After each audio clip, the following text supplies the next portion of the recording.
1 bulan sebelum Waisak, umat Buddha di Indonesia itu beberapa daerah melakukan puasanya Buddhis. 1 bulan sebelum Waisak. Sebelum Waisak. Ini kan bulan depan Waisak. Iya. Jangan-jangan ini kita sama-sama puasa gitu, Iya. umat-umatnya gitu. Kita sama-sama puasa. Nah. Berarti bisa nih sama-sama nutup warung bareng-bareng gitu.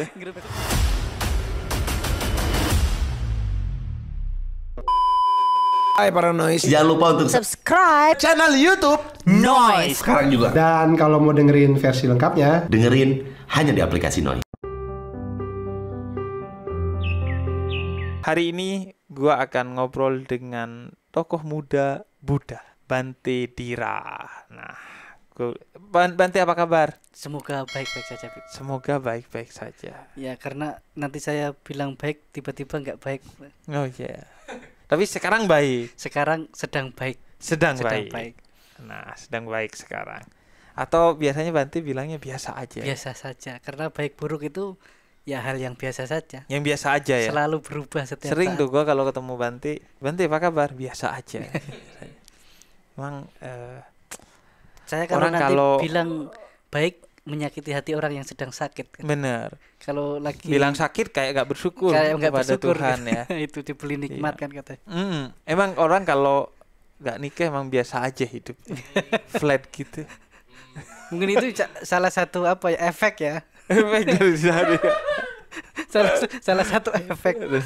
Kalau menikah tidak pernah baik-baik saja. Kalau tradisi lain apa Bante? Yang pengen Mungkin ini ya, Bib.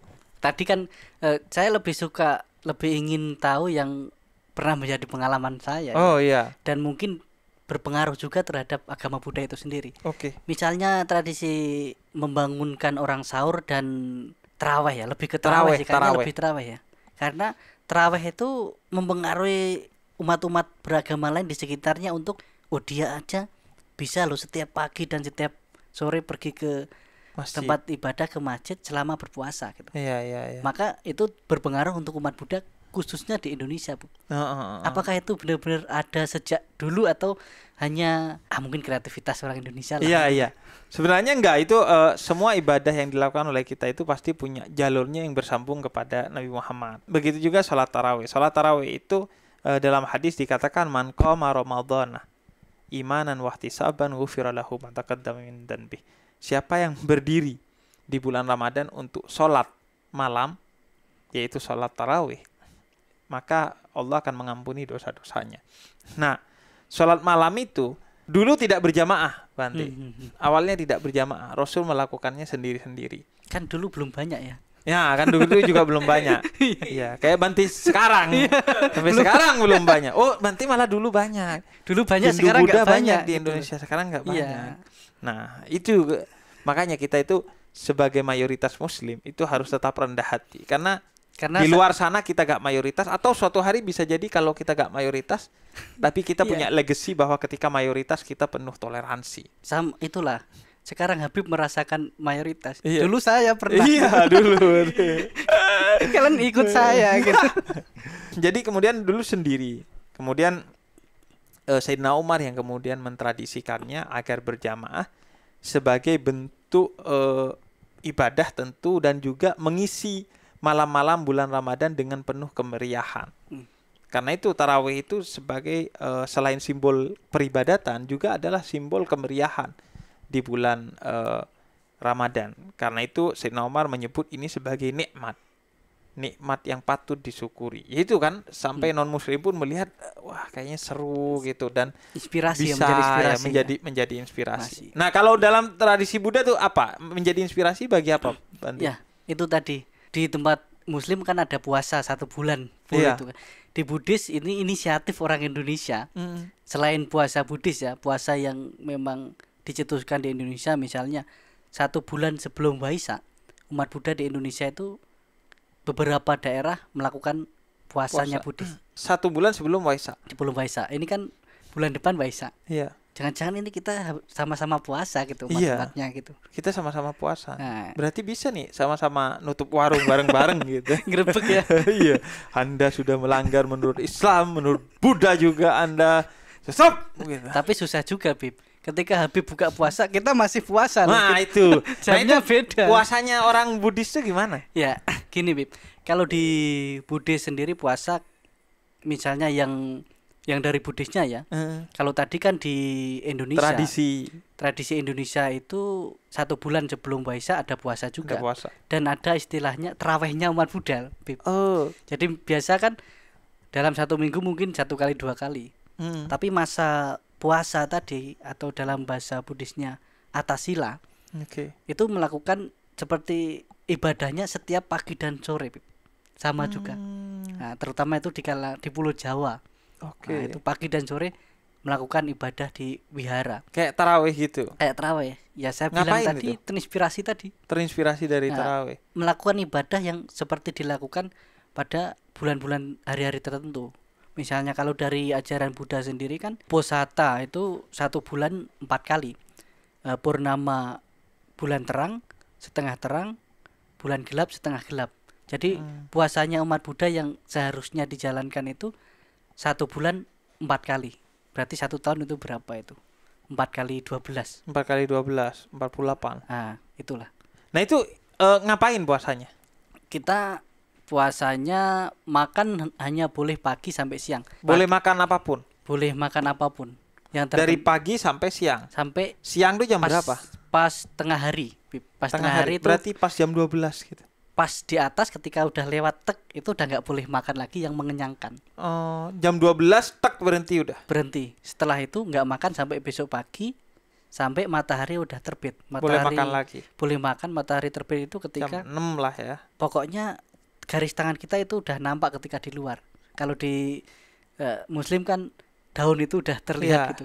Kalau kita garis tangan lah gitu. Garis tangan itu udah terlihat. Nah, Oke. Berarti kalau setelah duhur itu gak makan doang, minum boleh? Minum boleh, Bib. Makan apapun gak boleh udah? Makan apapun yang mengenyangkan boleh. Minum yang tidak mengenyangkan. Misalnya yang sari-sari lah, mungkin jus lain sebagainya kan ada yang mengenyangkan. Itu gak boleh. Harus air putih. Air putih lah. Kalau makan sama sekali gak boleh? Sama sekali gak boleh. Nyemil-nyemil? Gak boleh. Kuaci-kuaci dikit tuh kecil? Kalau dalam hal latihan itu gak boleh. Gak boleh. Itu selama berapa jam itu berarti dari siang sampai besok pagi. Nah itu baru boleh makan lagi. Oke. Itu selama? Itu kalau untuk umat Buddha 1 bulan 4 kali, Bib. 4 kali. Hitungannya bulan purnama tadi. Purnama itu sebenarnya kan ada purnama gelap, purnama setengah gelap, purnama terang dan setengah terang. Nah itu bisa 4 kali ataupun hanya 2 kali. Nah 2 kali itu purnama gelap sama terang aja. Nah kalau yang menjelang Waisak 1 bulan itu setiap hari? Setiap hari selama 1 bulan. Itu tradisi Indonesia khususnya Jawa. Nusantaranya lah. Kalau bantenya setiap hari puasa. Kalau bantenya seumur hidup selama jadi bante. Puasa gitu sampai siang itu tadi. Itu kalau di ke bantenya sudah nggak puasa lagi sih, tetapi itu memang jalan hidupnya. Iya, puasa sebagai memang jalan hidup. Sudah, ya. Bante Wikala Bojana dalam bahasa Bali, Wikala Bojana Weramani Sika Padang Samadhyami. Saya bertekad melatih diri untuk tidak makan setelah lewat tengah hari. Jadi pas kita jadi biku pertama itu kan seperti membacakan aturan ya, dari 227 aturan. Salah satunya tidak makan setelah lewat tengah hari. Kecuali mungkin lagi sakit yang memang benar-benar parah. Bukan sakit lapar ya. Iya. Sakit saya lagi sakit ini, asam lambung, ternyata sakit lapar. Iya. Nggak boleh. Gitu loh. Maksudnya apa tuh, Banti? Kenapa tengah hari gitu? Kalau dalam Islam kan itu karena memang ketentuan dari Al-Quran begitu dan hadis juga menentukan begitu. Kalau di ini kenapa dari tengah hari gitu? Karena bagi para pabajita atau para biku menjalankan latihan untuk bermeditasi, untuk menghafal sutra atau kitab sucinya itu, biar nggak kalau sore lewat tengah hari kita makan, apalagi malam, ngantuk. Jadi kemalasan itu ada pas meditasi, bukan meditasi, meditabu jadinya. Meditasi bubuk, meditasi ketiduran. Bubuk, ya. Ada tuh kemarin saya mau kirim ke Banti sebenarnya, tapi belum sempat. Bocah diajarin yang ketiduran tuh. Iya. Ada. Maka itu kenapa? Itu emang dari kecil. Iya, dilatih jadi Banti itu berarti. Sama kayak neras. Itu kayak di sekolah tuh. Iya, kalau di negara-negara Buddhis, mereka yang udah umur 7 tahun boleh menjadi samanera atau calon biku. Oh, sama. Kita kalau udah umur 7 tahun mulai diajari puasa. Nah, itu karena dijelaskan di situ sih kalau udah 7 tahun itu untuk diajak berpikir udah bisa lah Iya. gitu. Mumayyiz kalau Mumayyiz. istilah Islam sudah bisa menentukan mana yang baik, mana yang buruk. benar. Iya, sama sebenarnya di Sama situ. ya. Nah, jadi puasa itu tadi selamanya ya kalau untuk para biku itu nggak disebut puasa lagi, beda konsepnya, udah memang Iya, karena udah jalan hidupnya hidupnya. begitu ya, Jalan hidupnya, dan sama yang diminum yang tidak mengenyangkan, yang tidak yang mengenyangkan. tidak mengenyangkan. Kalau selain sebulan sebelum Waisak itu ada lagi nggak Banti? Kalau untuk umatnya Banti, Untuk umat puasa.